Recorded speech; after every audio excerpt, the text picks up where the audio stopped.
बिस्मिल्लाहिर्रहमानिर्रहीम।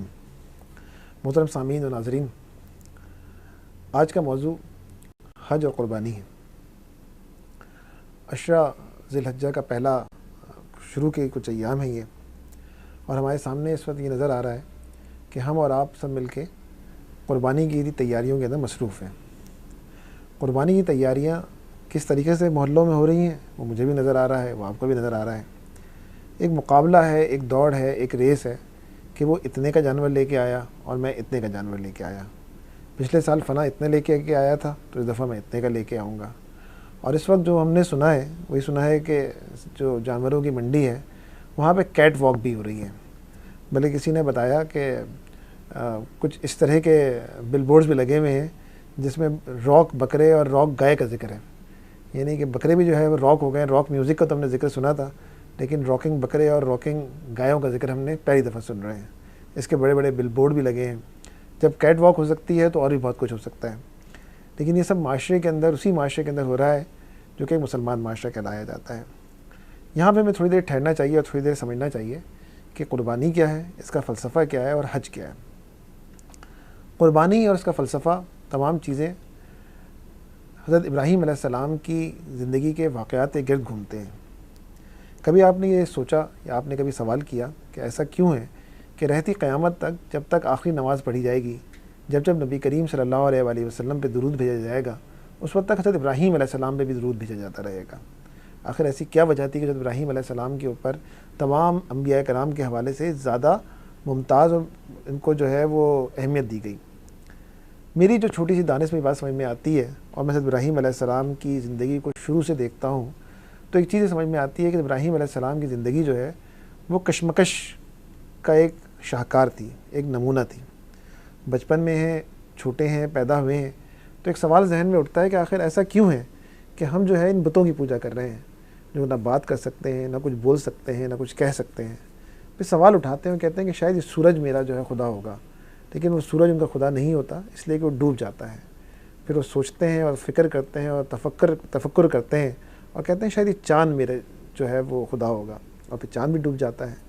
और फिर कुरान अजीम में हमें बताता है कि वो सोचते हैं कि शायद सितारे ही मेरे खुदा होंगे, और सितारे भी डूब जाते हैं। और आखिर वो सच्चाई को पहचान जाते हैं और सच्चाई को उनके ऊपर आश्कार हो जाती है सच्चाई कि खुदाए वादहु ला शरीक लहू के अलावा कोई इबादत के लायक नहीं। और जब उन पर यह बात आश्कार हो जाती है और जब ये वहदत की मैं वो पी लेते हैं, उसके बाद ना उनको किसी से डर लगता है और फिर ना ही किसी को खौफ आता है।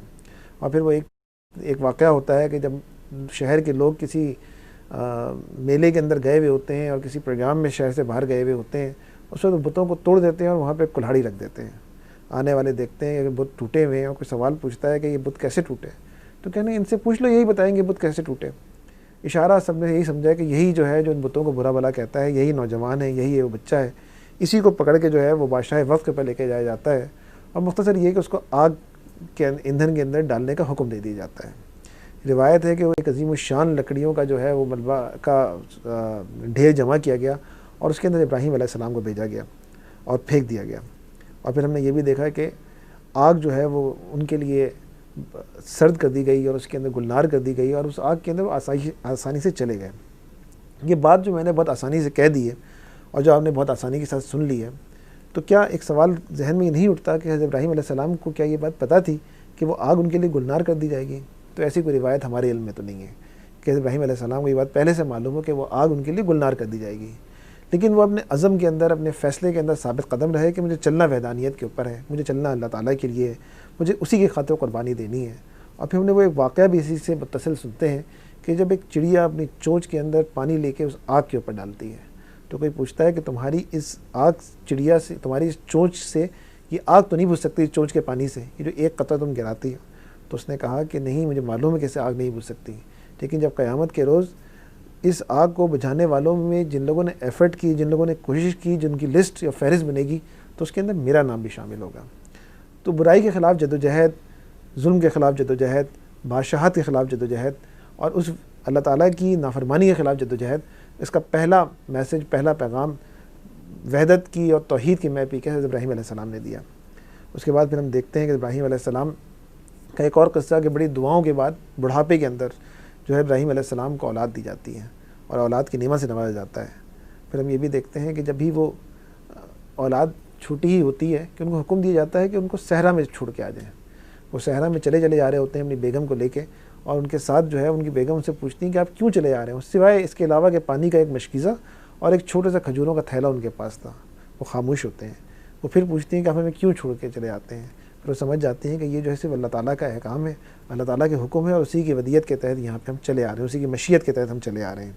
और वो उनको छोड़ के चले आते हैं। ज़रा यहाँ पे ठहरते हैं और थोड़ी देर सवाल करते हैं कि हमने एक चीज़ हमने कुरान मजीद में पढ़ी है, कुरान मजीद में ये बात लिखी है कि ज़मीन पे अगर इंसान फरिश्ते बस रहे होते हैं तो हम फरिश्तों में से नबी बना के भेजते हैं। ज़मीन पे अगर जिन बस रहे होते हैं सिर्फ, तो हम जिनों को नबी बना के भेजते हैं। यहाँ पे इंसान बचते हैं, हमने इंसानों को नबी बना के भेजा है। तमाम अम्बिया कराम अलैहिस्सलाम इंसान थे और अपनी इंसान की पूरी जामियत के साथ थे। उन्होंने शादियाँ की, उन्होंने खुशियाँ मनाई, उनके गम हुए, उनको तकलीफ़ें हुई, वो शहीद किए गए। उनकी तमाम चीज़ें जो एक इंसान के साथ होती हैं वही होती हैं, लेकिन जो उनकी खसूसियत पाई जाती है जो एक आम इंसान में नहीं थी, वो मासूम मिनल ख़ता होते हैं, उनमें ख़ताएँ उनसे नहीं हुआ करती। उसी इंसान के तौर पे हम देखते हैं कि इब्राहीम अलैहिस्सलाम उनको छोड़ के तो आ जाते हैं और वापस पलटते हैं, लेकिन एक बाप का दिल तो अपनी जगह मलूल होता है। एक बाप का दिल तो अपनी जगह मसल रहा था और अपने बाप का दिल जो है मचल भी रहा था। और वो जब आंखों से ओझल हो जाते हैं और पलटते हैं और फिर अपने रब से दुआ करते हैं कि अल्लाह ताला इसमें रिज़्क़ दे, इसमें खैर दे, शहर को वसी इसके अंदर जो है वो सरसब्ज़ व शादाब रख, और मेरी औलाद के ज़रिए दीन फैला। वो एक बाप की दुआ थी, और वो बाप की दुआ अपने रब के साथ थी। वो एक नबी की दुआ भी थी जो कि अपने रब के साथ थी। लेकिन इस बात को समझना चाहिए कि वो एक बाप के तौर पे कितने परेशान नहीं हुए होंगे, लेकिन यहाँ पे सब्र अल्लाह ताला के हुक्म के तहत उन्होंने किया। फिर आप मज़ीद देखते हैं कि वहाँ पे हुक्म आता है कि पानी कितने अर्से चल रहा था, वो खजूरों का जो ढेर था वो कितने अर्से चल रहा था, वो थैली भी ख़त्म हो गई और वो पानी भी ख़त्म हो गया। फिर ऐसे मौके पे क्या होता है कि वो एक माँ है जो पहाड़ी की किसी एक हिस्से पे जाती है और पहाड़ी किसी दूसरे हिस्से पे जाती है। उसका बच्चा प्यास से बिलक रहा है, उसके सामने जौहरी हकीकत ये सामने मौजूद है कि इनका बच्चा जो है वो प्यास के मारे मर सकता है। वो उससे माँ उससे मोहब्बत करती है। वो एक कैफियत है एक माँ की जो कि दौड़ती हुई कभी एक पहाड़ी के ऊपर जाती है और देखती हुई काफ़िला तो नहीं आ रहा, और फिर दौड़ती हुई जाती है कि दूसरे पर काफ़िला दौड़ता नहीं आता। कभी सफ़ा पे दौड़ती है तो कभी मरवा पे दौड़ती है, और फिर जब वो 7 चक्कर लगा चुकी होती हैं तो वहाँ पे इस्माईल अलैहिस्सलाम के पास उन्हें फ़रिश्ता नज़र आता है। वो परेशान हो जाती हैं, तो वो कहता है फ़रिश्ता कि अल्लाह ताला आपको ज़ाया नहीं होने देगा। और उसके बाद वो फ़रिश्ता इस्माईल अलैहिस्सलाम के पैरों की गड़ाहट से वो चश्मा निकलता है, जैसे हम ज़मज़म कहते हैं, और वो आज तक चल रहा है और आज तक लोग उसे इस्तेमाल कर रहे हैं। अल्लाह ताला किसी को ज़ाया नहीं होने देता। हज़रत इब्राहीम अलैहिस्सलाम के हवाले से ये एक और चीज़ है। और इस सफ़ा और मरवा पे दौड़ना जो कि एक औरत ने दौड़ा था, इसकी खूबसूरती ये है, उसका एक पहलू ये भी है कि मर्दों पे लाजिम कर दिया गया और औरतों को छोड़ दिया गया। यानी एक ऐसी कैफियत जो कि बेसिकली एक औरत के ऊपर तारी थी, वो औरत से निकाल दी गई और कहा गया कि मर्दों के ऊपर लाजिम किया गया। और जब सफ़ा और मरवा में जब लोग दौड़ते हैं और अल्लाह ताला ने उसको शायर अल्लाह करार दिया और बताया कि यहाँ पे अंबिया अलैहिस्सलाम भी इसी तरीके से दौड़े हैं जिस तरीके से आज हमें हुक्म दिया जाता है। फिर आप सोचेंगे इब्राहीम अलैहिस्सलाम को अपना बच्चा अजीज़ नहीं है, क्या नहीं है, और ख्वाब के अंदर आता है कि वो अपनी मनपसंद चीज़ अल्लाह की राह में कुर्बान कर दी जाए। ये मनपसंद चीज़ अल्लाह ताला की राह में कुर्बान करना क्या है, सोचते रहे और फिर आप इस बात नतीजे पहुँचे कि मेरी औलाद को ही ज़िबा करने के बारे में कहा जा रहा है, उसी को कुर्बान करने के बारे में कहा जा रहा है। हज़रत इस्माईल अलैहिस्सलाम के पास आते हैं, उसको बताते हैं, उनसे छुपाते नहीं है कोई चीज़, उनको कॉन्फिडेंस में लेते हैं, उनको एतमाद में लेते हैं, और वो भी अपने बेटा ऐसा कि राज़ी पर रज़ा होता है कि चले आप करने के लिए चलते हैं। अभी जब जा रहे होते हैं तो शैतान ने, हमने किताबों में पढ़ा है कि शैतान ने उनको बहकाया, जिसको उन्होंने पत्थर मारे बाप और बेटे ने। सवाल ये है, कभी सोचें हम ऐसे ही कि आखिर क्या बहकाया होगा, उस शैतान ने क्या कहा होगा। शैतान ने यही कहा होगा ना कि ख्वाब आया है, तुम ख्वाब की बुनियाद पे चले जा रहे हो, ये तुम्हारा बेटा है, 100 साल में इतनी दुआओं के बाद उठा, तुम उसको ज़िबा करने के लिए चले जा रहे हो। इसी तरह के वसवसे और ख्यालात उसने पैदा करने की कोशिश किए होंगे, जो बाप ने उनको जो है वो पत्थरों से उनको जवाब दिया। और जब ज़िबा करने के लिए लेटे तो वो एक बाप की आँख थी जिसमें बेटा कहता है कि बाप हुज़ूर अपनी आँख पे आप पट्टी बांध दें, कहीं ऐसा ना हो कि बाप की मोहब्बत में आपका हाथ कांप जाए और आप कुर्बानी ना कर सकें, जो अल्लाह ताला ने आपको इशारा किया हुआ है। ज़मीन और आसमान मजबूत होगा उस वक्त, देख रहा होगा कि इस वक्त किस तरह की कैफियत है। वो सोच रहा होगा कि क्या ये ऐसा भी हो सकता है कि अल्लाह ताला की राह में एक बाप अपने बेटे को, जो कि 100 साल इतनी दुआओं के बाद नसीब होता है, उसको ज़िबा कर देंगे। और उस वक्त जो है वो फिर वो तकबीर का पूरा मंजर सामने आता है कि जिस वक्त वो अपनी छुरी चलाते हैं और अल्लाह ताला के हुक्म से सेकंडों के हज़ारों हिस्से में वहाँ पे एक मेंढा आता है और इस्माईल अलैहिस्सलाम को हटा दिया जाता है। तो उसी वक्त आसमान और ज़मीन पुकार उठते हैं कि अल्लाह अकबर, अल्लाह अकबर, ला इलाहा इल्लल्लाह, वल्लाहु अकबर, अल्लाहु अकबर, वलिल्लाहिल हम्द। यही वो कुर्बानी है जिसके ऊपर जब हम छुरी फेरते हैं तो हम पढ़ते हैं कुल इन्ना सलाती व नुसुकी व महयाया व ममाती लिल्लाहि रब्बिल आलमीन, कि कह दो कि मेरी नमाज़ें और मेरा जीना और मेरा मरना और मेरी तमाम मरासिम अबूदियत सिर्फ़ और सिर्फ अल्लाह रब्बुल आलमीन की ज़ात के लिए है। मैं जब इस्माइल अलैहिस्सलाम की सीरत को देखता हूँ तो मुझे इस कदर बड़े वाक़यात नज़र आते हैं कि जिसकी बुनियाद पर मैं समझता हूँ कि इनकी ज़िंदगी सिवाय कशमकश और अल्लाह ताला की अताअत के अलावा कुछ ना थी। उन्होंने वो राज़ी पे रज़ा रहे और अल्लाह ताला की अताअत के आगे उन्होंने सर तस्लीम खम कर दिया। यही चीज़ हमें कुरान मजीद में उनकी सीरत के ज़रिए बताई जाती है और नबी करीम सल्लल्लाहु अलैहि वसल्लम इसका अमली नमूना थे। लेकिन क्या कीजिए कि आज अपनी गलियों में हम जाते हैं तो मैं फजर की नमाज़ में 2 दिन पहले जा रहा था तो मेरी ही गली के कुछ नौजवान एक गाय लेके आए। यकीनन गाय बड़ी इस नीयत के साथ लेके आए होंगे, बहुत ढूंढ ढांड के लेके आए होंगे, इस नीयत के साथ लेके आए होंगे इसे अल्लाह ताला की राह में कुर्बान करेंगे, अल्लाह ताला की रज़ा हासिल करेंगे। 7-8 दिन पहले इसलिए लाए होंगे कि उसकी खिदमत करें। लेकिन क्या कीजिए कि फ़र्ज़ नमाज उन्होंने फजर की उस वक्त छोड़ दी, इसलिए कि या तो वो कहते थे कि मैं नापाक हूँ, पे छींटे आए हुए हैं पेशाब के, या ये वो कहते थे कि अभी हम गाय को बांध के आते हैं। लेकिन वो फ़र्ज़ नमाज फजर की इस वक्त अज़ानें हो रही थी, वो किसी दुनिया के किसी दूसरे काम में थे। शैतान ने उनको शायद भड़कलाया हुआ था और शैतान ने उनको धोखा दिया हुआ था। ये हमारे माशरे का एक आम चलन है कि गाय और बकरी तो आ गई है, मुकाबला इस बात का है कि लाख का या 1.25 लाख का है। मैं बाज़ दफ़ा सोचता हूँ कि जिन घरों में इतनी महंगी महंगी कुर्बानी होती है, अल्लाह ताला की बड़ी हिम्मत की बात है, इतनी जुर्रत की बात है कि उतनी महंगी महंगी कुर्बानियाँ करते हैं। लेकिन क्या वो ज़कात भी उतनी निकालते हैं जितनी उनको ज़कात निकालनी चाहिए? अगर वो ज़कात उतनी ही निकाल रहे हैं जितनी उनके ऊपर फ़र्ज़ है तो इससे अच्छी कोई तरीका नहीं है कि उन्होंने ज़कात का भी अपना तरीका पूरा कर लिया और कुर्बानी भी उन्होंने पूरी कर दी। लेकिन अगर ऐसा नहीं हो रहा है तो फिर सवालात हैं, फिर कुछ अहम चीज़ों की जानिब आदमी को सोचना पड़ेगा कि उसकी प्रायोरिटी क्या है और प्रायोरिटी क्या नहीं है। तो ये कुर्बानी के सिलसिले हैं जो कि हम देख रहे हैं कि चारों तरफ हम किसी को कहेंगे भाई ये देखो इस तरीके से कुर्बानी का पूरा फ़लसफ़ा है, कुर्बानी के फ़लसफ़े को समझो, तो आज ये कहा जाता है कि यार ये तो बच्चों की एन्जॉयमेंट है, ये कुर्बानी बच्चों की एन्जॉयमेंट नहीं है। मैं ऐसे साहब को भी जानता हूँ कि जो कि महीने में उन्होंने अपनी कमेटी डाली थी, और कमेटी सिर्फ इसलिए डाली थी कि बकरीद के महीने में निकल आए, और बकरीद के महीने में इसलिए निकले कि उनका बच्चा फिर उस एक बकरा ला सके ताकि वो बच्चा गली के अंदर फ़ख्र से लेकर घूम सके कि हमारे घर में कुर्बानी हुई है। मुझे ऐसे मौके में नबी करीम सल्लल्लाहु अलैहि वसल्लम की हदीस याद आती है। इसका मफ़हूम इस तरह से है कि जिसमें नबी करीम सल्लल्लाहु अलैहि वसल्लम फरमाते हैं कि जब तुम कोई चीज़ लेके आओ तो अपने बच्चे को वो खाने की चीज़ लेके आओ तो घर से बाहर ना निकलने दो, मुबादा कि वो चीज़ देख के तुम्हारे पड़ोसी के बच्चे का दिल ललचाए और जाके अपने बाप से जिक्र करे और उससे मांगे कि मुझे भी वो चीज़ दिलाए, और तुम्हारा पड़ोसी उस चीज़ को अफोर्ड ना कर सकता हो, ख़रीद ना सकता हो और उसका दिल दुख जाए। तो इसलिए यानी आप तफ़हीम और मफ़हूम देखें किस कदर ज़बरदस्त कॉनोटेशन है कि पड़ोसी का दिल, बच्चे का दिल, अपने बच्चे को बाहर न लेके जाने दो, दिखावा ना आए, चीज़ें ना आए। हम दुआ करते हैं अल्लाह ताला से कि किसी तरह का दिखावा दुनिया में ना आ रहा हो। लेकिन ये कि अगर इस तरह की चीज़ें माशरे के अंदर चल रही हैं जिसके अंदर जो है फ़र्ज़ नमाज, जिसके अंदर बैठ के आदमी को दुआ करनी चाहिए कि अल्लाह ताला मेरी कुर्बानी को कबूल करे, अल्लाह ताला जो मैंने इतनी बड़ी रकम खर्च की है उसको हमारे लिए जो है वो आखिरत का ज़रिया बना सके, अल्लाह ताला इस जानवर को हमारी सवारी बना आखिरत के लिए। लेकिन शायद हम दुआओं से महरूम होते हैं और हम किसी और चक्कर के अंदर जो है मसरूफ़ होते हैं। बहरहाल हज का महीना है और जो लोग हज पे गए हैं अल्लाह ताला उनको हज को कबूल फ़रमाए, उनकी चीज़ों को अल्लाह ताला जो भी वो कोशिश कर रहे हैं वहाँ पे अल्लाह ताला उसको मकबूल करे। हज के हवाले से मुझे एक ऐसी एक नज़म याद आई, सुरूर बाराबंकी एक मशहूर शायर हैं, वो जब पहली दफ़ा हज पे जाते हैं तो उन्होंने बड़ी खूबसूरत गज़ल कही। गज़ल तो मैं नहीं कहूँगा, नात कही है, बल्कि मैं कहूँगा जज्बात का है। उसे नात कहा जाए, उसे हमद कहा जाए, उसे क्या कहा जाए मुझे तो नहीं पता, लेकिन सबसे बेहतरीन चीज़ ये कि उन्होंने अपने जज्बात कहे, बड़े खूबसूरत जज्बात हैं। कहते हैं कि अल्लाह अल्लाह मेरी किस्मत ऐसा रुतबा और मैं जागती आँखों से देखूँ ख्वाब तैबा, और मैं दब बखुद हैं आज दोनों मेरी दुनिया और मैं, बारगाहे साहिबे यासीन ताहा और मैं। आज जिन आँखों को बीनाई का हासिल मिल गया, रूबरू है गुंबदे खुजरा का जलवा और मैं। आपकी चश्मे करम का मैंने देखा मुआज़ा, आपके रोज़े की जाली मेरे आका और मैं। आप ही चाहें तो रख लें आबरू वरना हुजूर, अपने मुँह से आपकी निस्बत का दावा और मैं। मुझको इज़्ने बार याबी वो भी किस अंदाज से, आप पर कुर्बान मेरे अजदाद व आबा और मैं जहाँ पर हूँ वहाँ महसूस होता है सुरूर, जैसे पीछे रह गए हों मेरी दुनिया और मैं। मोहतरम सामीन, जहाँ पे इश्क़ का ताल्लुक़ है, जहाँ पे ये मोहब्बत का ताल्लुक़ आम है, जहाँ ये कुर्बानी की चीज़ें कायम हैं, वहाँ पे एक और लोग हैं या एक और ख़यालात हैं। हमें नहीं मालूम उनको सेकुलर लॉबी कहें, हमें नहीं मालूम कि उनको अक्लमंद कहें, हमें नहीं मालूम कि उनको चौगादरे कहें, लेकिन वो एक अजीब व गरीब किस्म का फ़लसफ़ा लेके और अजीब व गरीब किस्म के ख़यालात को, आइडियाज़ को लेके उस वक्त इंटरनेट के महाज के ऊपर जो है वो घुसे बैठे हैं। उसके अंदर कहते हैं, एक साहब है, मैंने का तफसीरा कल पढ़ा, जिसके अंदर वो कहते हैं, और देखें आप अल्फाज को अगर आप देखें तो बड़े ही मोमिनाना किस्म के अल्फाज हैं, अल्फाज को देखेंगे तो बड़े दीनदार किस्म के अल्फाज हैं, लेकिन उसके नीचे जो मफ़हूम है वो बड़ा ख़तरनाक है।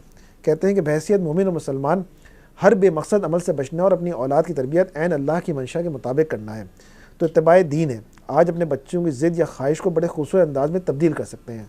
अपने बच्चों को अपने किसी करीबी गरीब तरीन घराने में ले जाएं और उनको उस घर वालों की ज़रूरियात और रहन सहन दिखाएं। वापस आके अपने बच्चों को अपने घर और रहन सहन का मुशाहिदा करवाएं। फिर अपने बच्चों को इस बात में माइल कर लें कि ये 20,000 या 40,000 का बकरा हम एक दिन में पका कर खा जाएंगे। अगर यही 20-30 हज़ार अगर हमें गरीबों को दे दें तो जिससे वो अपने महीने भर की तमाम ख्वाहिशात पूरी कर सकें, तो क्या ये अच्छा नहीं होगा? अब आप ये सोचें कि ये अल्फाज जो हैं बज़ाहिर बड़े ही खूबसूरत हैं। इस अल्फाज में जो नीयत बताई गई है वो भी बड़ी ज़बरदस्त बताई गई है, लेकिन अल्फाज के पीछे जो जहन कार फरमा है वो एक शैतानी जहन है। उसके पीछे अल्लाह से बगावत का और उसके अहकामात का, उसके शायर का मजाक उड़ाना है। इसका जवाब बहुत पहले मौलाना मौदूदी ने बड़े अच्छे अल्फाज में दिया। उनके सामने भी ये एतराज़ उठाया गया ये उठाया गया कि वो रुपया जो बकरे की गर्दन पर छुरी फेरने और ज़मीन में गाड़ देने के लिए सर्फ किया जाता है, कौमी इदारों को मिलना चाहिए। वो इस रवैये से हर साल एक अजीम शान तिजारती बैंक खोल सकते हैं, कुरान हकीम और दूसरे उलूम की तौसीह और इशाअत कर सकते हैं, एतक़ाद और अखलाक की इस्लाह कर सकते हैं, बेवाओं और नादारों की मदद कर सकते हैं और हज़ारों नेकी के काम कर सकते हैं, बशर्तिया के तक़लीद की जाल से आज़ाद हों और फजूल बल्कि मुज़िर रसूमात को छोड़ दें। यानी कुर्बानी जैसी चीज़ को, जिसका भी मैंने पूरा मफ़हूम, उसका पूरा बैकग्राउंड बयान किया, उसको ये कहा जा रहा है कि ये तक़लीद है। बताया गया कि ये तो फॉलोशिप है, इसके अलावा कोई चीज़ नहीं है। एक और मैंने कहीं एक अक्लमंद खातून की एक चीज़ पढ़ी जो बकौल उन्होंने 2005 और 2006 में लिखी थी। उन्होंने कहा था देखिए कुर्बानी जो है ना वो बेसिकली जानवरों के साथ जुल्म है, ज़्यादती है, आप उनको कत्ल कर रहे हैं, आप उनको ज़िबा कर रहे हैं। और इसके अलावा जो आप गोश्त खा रहे हैं उससे कितने साइड इफ़ेक्ट नज़र आ रहे हैं, हेल्थ कॉन्शियसनेस के हवाले से कितनी प्रॉब्लम्स हैं। मतलब उनका कहना था कि कार्डियक प्रॉब्लम्स हो रही हैं, उनका कहना था कि किडनी प्रॉब्लम्स हो रही हैं, उसका मतलब था डायबिटिक प्रॉब्लम हो रही है, गंदगी हो जाती है, ताफुन फैल जाता है, सोसाइटी ख़राब हो जाती है, पैसों का बिला वजह में ज़िया होता है। ये सब उन्होंने कहा और उन्होंने बकौल उनके ये सब चीज़ें उन्होंने दीन से साबित की। मौलाना मौदूदी ने इसका बड़ा खूबसूरत जवाब दिया। क्या जवाब दिया? ये क्या मामला है कि आपको तमाम कौमी ज़रूरियात और सारे फ़वाइद और मुनाफे से उसी वक्त याद आते हैं जब खुदा की किसी हुक्म की पाबंदी में रुपया सर्फ हो रहा हो। गोया के बैंकों का क़याम और कौमी इदारात का फ़रोग़ और एतक़ाद और अखलाक की इस्लाह और यतीमों और बेवाओं की परवरिश का सारा काम सिर्फ कुर्बानी ही की वजह से रुका पड़ा है। इधर ये बंद हुई, उधर कौमी इदारों पर रुपया बरसना शुरू हो जाएगा। और आपकी कौमी तंजीम ऐसी ही मुकम्मल है कि सारे हिंदुस्तान का रुपया जमा करके हर साल एक तजारती बैंक हो सकते हैं। तो ज़रा सी तकलीफ़ गवार करके पहले मुल्क के सिनेमा हॉलों, कहबा खानों, फजूल और बदकारी के दूसरे अड्डों पर तो अपने एजेंट मुकर्रर फरमाइए ताकि मुसलमानों को जिस कदर रुपया वहाँ ज़ाया होता है वो कौमी फ़ंड में वसूल होना शुरू हो जाए। इस तरह आप हर साल नहीं, हर रोज़ एक तजारती बैंक हो सकते हैं। फिर अगर बाद में आप कुछ तामीरी क़ुव्वत है तो कुर्बानी की तखरीक के बजाय उसे ज़कात की तामीर पर क्यों नहीं सर्फ करते कि तनहा एक चीज़ आपको तमाम कौमी ज़रूरियात पूरी कर सकती है, जिसके खातिर कुर्बानियाँ बंद करने की तबलीग हमने शुरू की हुई है। कितना खूबसूरत और मौसर जवाब है। आप फैशन शोज़ बंद कर दें, आप ये जो फजूलियात गाने बजाने के शोज़ हैं, अगर आप ये पाकिस्तान आइडल बंद कर दें, जितना पैसा इसके ऊपर मुख्तलिफ मल्टीनेशनल कंपनीज खर्च कर रही हैं और दूसरी चीज़ें खर्च कर रही हैं, इसी के मौके के ऊपर वो मतलब वो मौसीकी जो कि अल्लाह मतलब नबी सल्लम की हदीस है, बल्कि हज़रत उमर बिन अब्दुल अज़ीज़ रहमतुल्लाह अलैह अपने बच्चों के उस्ताद वो कहते हैं कि सबसे पहले जिस चीज़ के ख़िलाफ़ मेरी औलाद के दिल में नफ़रत पैदा करना वो मौसीकी के ख़िलाफ़ नफ़रत पैदा करना है। क्योंकि मैंने उलमा और फ़ुक़हा से सुना है कि मौसीकी दिलों में निफाक इसी तरह पैदा किया करती है जिस तरह बारिश के ज़माने में घास। आप बात कर रहे हैं, आप मौसीकी के ख़िलाफ़ बात कर रहे हैं, आप बात कर रहे हैं, हमसे कहा जाता है कि आप फ़न के ख़िलाफ़ बात कर रहे हैं। आप तो पुराने ज़माने के तालिबान हैं, पुराने ज़माने के नहीं, आज के तालिबान हैं और पुराने ज़माने में रहते हैं। आप पत्थरों के ज़माने के लोग हैं और पत्थरों में रहते हैं। आपको पता ही नहीं कि ज़िंदगी का फ़न और ज़िंदगी एन्जॉयमेंट क्या है। ज़िंदगी का आप अभी तक जो है वो तरक्की नहीं कर सके। तरक्की इसलिए कर सके कि अभी तक आप म्यूज़िकल प्रोग्राम्स नहीं कर सके, इसलिए कि अभी तक आप मखलूत तालीम के ख़िलाफ़ हैं, इसलिए कि अभी तक आप को एजुकेशन के ख़िलाफ़ हैं, इसीलिए कि आप म्यूज़िकल फंक्शन के ख़िलाफ़ हैं, या आप तरक्की इसलिए नहीं कर सके। तो ऐसा करते हैं कि जितने पैसे हम वहाँ खर्च करते हैं, ऐसा करते हैं कि उसको हम रोक देते हैं और ऐसे उन सबको हम तालीम पर खर्च कर देते हैं। ऐसा करते हैं कि हम ज़कात वक्त पर निकालते हैं और तालीम पर खर्च कर देते हैं। खून से मोहब्बत और खून से ताल्लुक़ समझने के लिए इसके पीछे जिहाद का ख़याल कार फरमा है, इसके पीछे कुर्बानी कार फरमा है। कुल इन्ना सलाती व नुसुकी व महया व ममाती रब्बिल आलमीन का फ़लसफ़ा कार फरमा है। वो फ़लसफ़ा कार फरमा है कि जिसकी बुनियाद पे आदमी अल्लाह ताला के हुजूर अपना तन मन धन कुर्बान कर देता है। न वो खून लेने से डरता है, न वो खून देने से डरता है। वो इकबाल ने कहा था ना कि काफिर की मौत पे भी लरसता हो जिसका दिल, कहता है कौन उसे कि मुसलमान की मौत मर। तो यहाँ पे वो लोग हैं जो इंसानियत के नाम पे बेसिकली जिहाद की मुखालिफत करते हैं। और हम जिहाद को इसलिए नहीं कहते कि लोगों को कत्ल कर दिया जाए, जिहाद की पूरी कॉनोटेशन है और पूरी चीज़ें हैं, लेकिन उनमें से एक चीज़ जो है शहादत है। और शहादत यह है कि हम अल्लाह ताला की राह में अपनी जानें कुर्बान कर सकते हैं, अल्लाह ताला की राह में अपने आप को हम पेश कर सकते हैं। हम मौत से नहीं डरते, हम खून लेने से भी नहीं डरते और खून देने से भी डरते हैं। हाँ, उसके पीछे उसकी पूरी एक तहज़ीबी पस मंज़र है, उसके पीछे उसकी पूरी कॉन्टेशंस हैं, उसके मुताबिक चलते हैं। लेकिन अल्लाह ताला की राह में कुर्बानी, और कुर्बानी अपनी जान की, अपने माल की, अपनी हैसियत की, तमाम चीज़ों के लिए ये खून का एक जानवर का खून बहाना नहायत ज़रूरत है। मौलाना मौदूदी ने एक और जगह इस बात का बड़े अच्छी तरह से बयान किया है। कहते हैं कुर्बानी का जो हुक्म दिया गया है वो सिर्फ हाजियों के लिए नहीं और सिर्फ मक्के में हज के मौके पर अदा करने के लिए नहीं है, बल्कि तमाम ज़ी इस्तिताअत मुसलमानों के लिए है, जहाँ भी वो हों, ताकि तस्खीर हैवानात के नेमत पर शुक्रिया और तकबीर का फ़र्ज़ भी अदा करें और साथ साथ अपने मकामात पर हाजियों को शरीक हाल भी हो जाएँ। हज की सआदत मुयस्सर आए ना आए, कम अज़ कम हज के दिनों में सारी दुनिया के मुसलमान वो काम तो कर रहे हों जो हाजी जवार बैतुल्लाह में कर रहे हों। इस मज़मून की तसरीह मुतादिद सही अहादीस में वारिद भी है और बकसरत मोतबर रिवायत से यह भी साबित हुआ है कि नबी करीम सल्लल्लाहु अलैहि वसल्लम ख़ुद मदीना तैयबा के पुराने ज़माने क़याम में हर साल बकरीद के मौके पर कुर्बानी कर रहे थे और मुसलमानों में आपकी यही सुन्नत और तरीक़ा जारी हुआ। यानी कि ऐसा तरीक़ा नहीं है जो कि नबी करीम सल्लल्लाहु अलैहि वसल्लम को नहीं पता था, या नबी सल्लल्लाहु अलैहि वसल्लम को इस बात का ख्याल नहीं था। कुर्बानी सुन्नत रसूल है। शाह वली अल्लाह ने बड़ी खूबसूरत एक बात कही है। शाह वली अल्लाह ने कहा है कि कुछ लोग ऐसे होते हैं जो आदाब में सुस्ती बरतते हैं। जब वो आदाब में सुस्ती बरतते हैं तो सुन्नत से महरूम हो जाते हैं, और जो सुन्नत से महरूम हो जाता है वो फ़र्ज़ से महरूम हो जाता है, और जो फ़र्ज़ से महरूम हो जाता है यानी फ़र्ज़ इबादत से दूर हो जाता है, वो अल्लाह ताला की मार्फत, अल्लाह ताला की क़ुर्बत से महरूम हो जाता है। शाह ने बड़े खूबसूरत अल्फाज में चीज़ बयान की कि आदाब से दूर हो जाए तो सुन्नत से दूर है, सुन्नत से दूरी, आप एक सुन्नत से दूरी इख्तियार कर रहे हैं, और वो काम है जो नबी वसल्लम ने तवातुर के साथ किया, नबी करीम वसल्लम ने कभी नहीं छोड़ा। नबी करीम वसल्लम की सुन्नत और तरीक़ा यह है कि नबी करीम वसल्लम के तरीक़ाकार के मुताबिक चलना चाहिए। हाँ, उसके अंदर शोबाजी नहीं होनी चाहिए, हाँ उसके अंदर छिछोरपन नहीं होना चाहिए, हाँ उसके अंदर पैसों की मुसाबकत नहीं होनी चाहिए, लेकिन अल्लाह ताला की हुज़ूर क़ुरबानी, अल्लाह ताला की हुज़ूर सदक़ा, ये तमाम चीज़ें हमारी शायर अल्लाह में शामिल हैं। सिर्फ आखिर में दरख्वास्त ये है कि हम एक दफ़ा फिर कुर्बानी को जब हम कर रहे हों तो इब्राहीम अलैहिस्सलाम की ज़िंदगी पे एक दफ़ा नज़र डालें, समझने की कोशिश करेंगे। फ़लसफ़ा जो क़ुल सलाती, जो उसकी दुआ के अंदर मौजूद है कि कह दो मेरी नमाज़ें, मेरा जीना और मेरा मरना सब कुछ अल्लाह रब्बुल आलमीन के पीछे है, वो क्या है? वो बेसिकली ला गालिब इल्लल्लाह है कि कलमा अल्लाह ताला ला इलाहा इल्लल्लाह मुहम्मद रसूलुल्लाह को ही दुनिया पर कायम होना है, उसी ने जारी रहना है और उसी ने दुनिया पर हुक्मरानी के लायक है। और तौहीद की मैं वो है जिसको पीने के बाद इंसान जो है इस दुनिया और माफिया दोनों से पीछे हट जाता है। आइए अल्लाह ताला से दुआ करें कि हमारी और आपकी जो भी कुर्बानी हो उसे अल्लाह ताला कबूल करे और दुनिया दिखावे से हम दूर हो जाएं। और ये जो कुछ फ़लसफ़े के नाम के ऊपर जो ज़हनी तक़रीबकारी की जा रही है, अल्लाह ताला हमें और आप दोनों को इन दोनों चीज़ों से महफूज रखें। जज़ाकल्लाह।